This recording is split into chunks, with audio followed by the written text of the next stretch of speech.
मी तुमचं नाव पहिले ऐकलं ना, अमुक तमुक, म्हटलं हा यांचं एक्झिस्टेन्शियल क्रायसिस आहे का? नाही, मला कळतं सगळं, मला सगळं समजतं. लेट्स से की मला नाही कळत आहे, ठीक आहे, मी गोंधळून गेलोय, मला समजत नाहीये आणि मला शोधायचंय. So first thing is accept.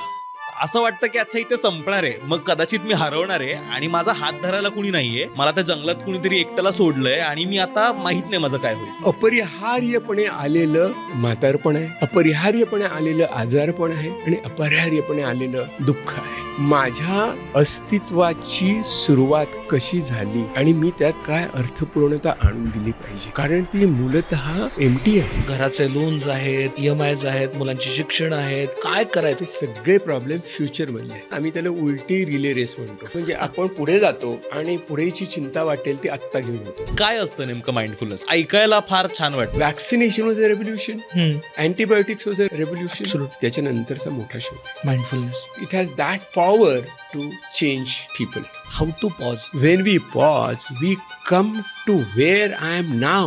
This moment. स्वतःच्या प्रॉब्लेमकडे लक्ष देऊन बोलायचं म्हणलं की भीती वाटते. ते कसं करायचं? ज्यावेळेस मला असं वाटतं की आता कुठे चाललोय कळत नाहीये, काय दिशा आहे काही कळत नाहीये, त्यावेळेस काय करायला पाहिजे? प्रत्येक जणामध्ये एक रिकामपणा आहे आणि तो मला कष्ट करून शोधून त्याच्यात अर्थ भरायचा आहे. मला त्याचं पर्पज शोधायचं आहे. मला ते रिकामपण नको आहे, मला ते भरले पण हवं आहे आणि ते भरलेलं टिकणार नाही हेही मला कळतंय, पण मला भरायचं आहे. ते फुटकं मडकं का असेना, मला त्याच्यात पाणी ओतायचंय, कारण कधी ना कधीतरी त्या फुटक्या मडक्यात थोडंसं पाणी साचेल आणि चंद्राचं प्रतिबिंब मला त्याच्यात दिसेल. वा वा.